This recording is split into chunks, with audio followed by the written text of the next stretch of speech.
ദൈവനാമം മഹത്വപ്പെടട്ടെ. കർത്താൽ പ്രിയ വിശ്വാസികൾ സമൂഹമേ, നിങ്ങളെ എവരെയും പ്രഭാതവചനത്തിലേക്ക് വളരെ വിനീതമായി സ്വാഗതം ചെയ്യുന്നു. ഇന്നത്തെ ഞായറാഴ്ച അനുഗ്രഹീതമായി കടന്നുപോയി എന്ന് കരുതട്ടെ. ഇന്നത്തെ ചിന്താവിഷയം എന്നത് കൂട്ടുകാരനെ നല്ല വഴി കാട്ടുന്നവൻ ആര്?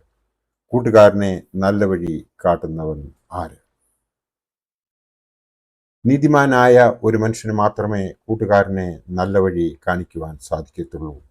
എന്നാൽ ദുഷ്ടന്മാരുടെ വഴിയോ അവരെ തെറ്റിൽ നടക്കുമാറാക്കുന്നു എന്നാണ് നമ്മുടെ അനുഭവങ്ങളിൽ നിന്നും നമുക്ക് മനസ്സിലാക്കുവാൻ സാധിച്ചിട്ടുള്ളത്. ഈ ലോകത്തിൽ ഒരു കാര്യം മാത്രം നാം ചിന്തിക്കേണ്ടതുണ്ട്. ആരെയും സഹായിക്കാൻ സാധിച്ചില്ലെങ്കിലും ആരെയും ഉപദ്രവിക്കാതിരിക്കുക. കോൾഡ് വാറിൻ്റെ ഈ കാലത്ത് ഒരു കുടുംബം നശിപ്പിക്കണമെന്നുണ്ടെങ്കിൽ അടുത്ത തലമുറയെ തെറ്റായ രീതിയിലൂടെ നടത്തിയാൽ മാത്രം മതിയാകും. പണ്ടൊക്കെ എന്ന് പറഞ്ഞു കഴിഞ്ഞാൽ ഒരു പിണക്കം ആരോടെന്തെങ്കിലും വന്നു കഴിഞ്ഞാൽ നേരിട്ട് സംസാരിക്കുകയും അല്ലെങ്കിൽ ആക്രോശിക്കുകയും ചെയ്യുന്ന ഒരു കാലമുണ്ടായിരുന്നു. ഇന്ന് അങ്ങനെയല്ല. അത് മനസ്സിൽ കരുതി വെച്ചുകൊണ്ട് ആ കുടുംബത്തെ നശിപ്പിക്കുവാൻ വേണ്ടിയിട്ട് ആ കുടുംബത്തിലുള്ള അടുത്ത തലമുറയെ തെറ്റായ മാർഗത്തിലൂടെ നടത്തിയാൽ മാത്രം മതി. അതിനെയാണ് കോൾഡ് വാർ എന്ന് പറയുന്നത്. ഇപ്പോൾ തന്നെ നമ്മൾ രാജ്യങ്ങളോട് ചെയ്യുന്നത് കാണുന്നുണ്ടല്ലോ. അവരുടെ രാജ്യത്ത് ഒരു രാജ്യം മറ്റൊരു രാജ്യത്തിനോട് ചെയ്യുന്നത്, അവരുടെ രാജ്യത്തിൽ ഈ ഉഗ്രവാദികളെ അയച്ചുകൊണ്ട് ആ ദേശം ശിഥിലീകരിക്കുക, അവർക്ക് നോട്ട് പെരുപ്പം ഉണ്ടാക്കി കള്ളനോട്ട് ബ്ലാക്ക് മണി അയച്ച് അവരുടെ സമ്പദ് വ്യവസ്ഥ നശിപ്പിക്കുക. ഇതൊക്കെയാണ് ഇന്നത്തെ കോൾഡ് വാർ എന്ന് പറയുന്നത്. അതായത് ഡയറക്റ്റ് യുദ്ധം ചെയ്യുന്നത് വലിയ നാശമുണ്ടാക്കുമെങ്കിൽ തന്നെയും ആദ്യം കോൾഡ് വാറിലൂടെ ആ ദേശത്തെ ജയിക്കുവാനാണ് ഇപ്പോഴത്തെ ലോകം നോക്കുന്നത്. നമ്മുടെ ഓരോ കുടുംബങ്ങളിലും കാണുന്നതും അതുതന്നെയാണ്. വളരെ സ്നേഹമായി നമ്മോട് ഇടപെടുകയും നമ്മുടെ കുഞ്ഞുങ്ങളെ വഴിതെറ്റിക്കുകയും ചെയ്യുന്ന ഒരു വിഭാഗം ആൾക്കാരെ, കുറേ ആരെയെങ്കിലും നമ്മുടെ സമൂഹത്തിൽ നമുക്ക് കാണുവാൻ സാധിക്കും. അത് അവരെ നമുക്ക് തിരിച്ചറിയണം എന്നുണ്ടെങ്കിൽ നമ്മൾ ദൈവത്തിൽ ആശ്രയിക്കുകയും ദൈവത്തോട് മുട്ടിപ്പായി അപേക്ഷിക്കുകയും അവൻ്റെ തൃപ്പാദത്തിൽ നമ്മെ സമർപ്പിച്ചുകൊണ്ട് നമ്മൾ പ്രാർത്ഥിക്കുകയും സത്പ്രവൃത്തികൾ ചെയ്യുകയും നമ്മുടെ കുഞ്ഞുങ്ങൾക്ക് നല്ല കാര്യങ്ങൾ എപ്പോഴും ഉപദേശിച്ചു കൊടുക്കുകയും ആണ് വേണ്ടത്.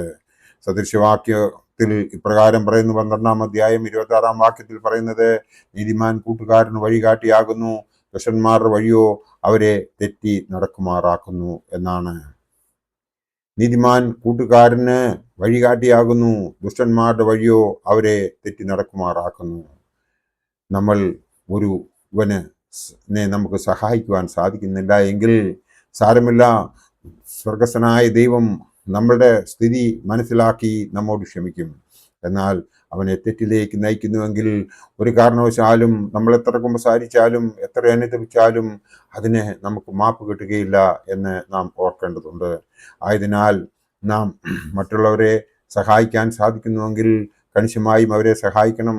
എന്നാൽ അവരെ സഹായിക്കാൻ നമുക്ക് സാധ്യത ഇല്ല എന്നുണ്ടെങ്കിൽ അവരിൽ നിന്ന് അകന്നു മാറി സന്തോഷമായി മാറി നിൽക്കുന്നതാണ് നല്ലത്. കാരണം അവരെ നശിപ്പിക്കുവാൻ അല്ലെ തെറ്റായ കൂട്ടുകെട്ടിലൂടെ അവരെ തെറ്റിലേക്ക് നടക്കുമാറാക്കാതിരുന്നാൽ ദൈവം നമ്മളെ അനുഗ്രഹിക്കും എന്നതിന് രണ്ടഭിപ്രായം ഉണ്ടാകുകയില്ല.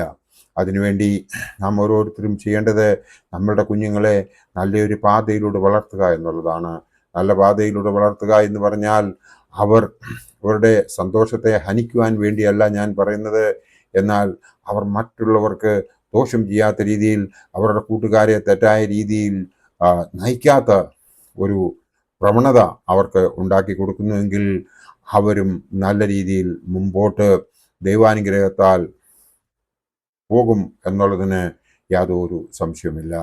നമ്മൾ അതിനു വേണ്ടിയിട്ട് വീട്ടിൽ നല്ല ഒരു പരിസ്ഥിതി ഉണ്ടാക്കി എടുക്കണം. എപ്പോഴും ശുഭചിന്ത മാത്രമേ ഭവനങ്ങളിൽ ഉണ്ടാകാവൂ. എപ്പോഴും മറ്റുള്ളവരെക്കുറിച്ച് അവരുടെ നല്ല വശങ്ങൾ മാത്രമേ പറയാവൂ. എന്നാൽ സാധാരണ അങ്ങനെയാണോ നമ്മുടെ ഭവനങ്ങളിൽ നടക്കുന്നത് എന്ന് നാം ചിന്തിക്കേണ്ടതുണ്ട്. നമ്മൾ മറ്റുള്ളവരുടെ കുറ്റങ്ങളെ ആയിരിക്കും പറഞ്ഞു കൊടുക്കുന്നത്. പക്ഷേ നമ്മുടെ കുഞ്ഞുങ്ങളുടെ മനസ്സിൽ എന്താണ് പതിക്കുന്നതെന്ന് നമ്മൾ മനസ്സിലാക്കേണ്ടതുണ്ട്. Whatever we think and feel is creating our future എന്നത് സൈക്കോളജിസ്റ്റ് പറയുന്നത് 100% സത്യമാണ് എന്ന് നാം മനസ്സിലാക്കേണ്ടതുണ്ട്. നമ്മുടെ മനസ്സിൽ നാം എന്ത് ചിന്തിക്കുന്നുവോ, നമ്മൾ എന്ത് വിചാരിക്കുന്നുവോ, അത് തന്നെയായിരിക്കും നമ്മുടെ ഭാവി. ആയതിനാൽ നമ്മളെപ്പോഴും ശുഭചിന്തകരായിരുന്നു കൊണ്ട് നീതിമാന് ആയിട്ട് പ്രവർത്തിക്കുന്നുവെങ്കിൽ കൂട്ടുകാരന് വഴി കാട്ടുന്നത് നല്ല വഴി നമ്മൾ കാട്ടിക്കൊടുക്കും. ദുഷ്ടന്മാരുടെ വഴിയോ അവരെ തെറ്റിച്ച് നടക്കുമാറാക്കുന്നതായിരിക്കും. ആയതിനാൽ നമ്മൾ ദുഷ്ടത പ്രവർത്തിക്കാതെ നീതിമാനായി പ്രവർത്തിക്കണം. അങ്ങനെ പ്രവർത്തിക്കണമെങ്കിൽ നമ്മൾ ഇടപെടാതെ പ്രാർത്ഥിക്കുകയും അതോടൊപ്പം തന്നെ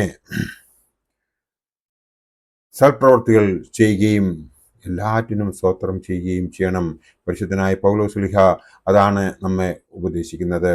നമ്മളുടെ വിശ്വാസമനുസരിച്ച് നമ്മുടെ പ്രവൃത്തിയും ആയിരിക്കണമെന്നാണ് യാക്കോബ് സ്ലീഹായും പൗലോസ്ലീഹായും നമ്മെ ഉപദേശിക്കുന്നത്. യോഹന്നാൻ സ്ലീഹ നമ്മെ ഉപദേശിക്കുന്നത് സ്നേഹിക്കുവാനാണ്. സ്നേഹത്തിൻ്റെ അപ്പോസ്തലനായ യോഹന്നാൻ സ്ലീഹ നമ്മോട് പറയുന്നത് നമുക്ക് ജീവിതത്തിൽ അന്വർത്ഥമാക്കുവാൻ നമുക്ക് ശ്രമിക്കാം. അതിനു വേണ്ടിയിട്ട് ദൈവം നമ്മളെ എല്ലാവരെയും അനുഗ്രഹിക്കട്ടെ. എൻ്റെ വാക്കുകൾ ഇവിടെ ഉപസംഹരിക്കട്ടെ. നന്ദി, നമസ്കാരം.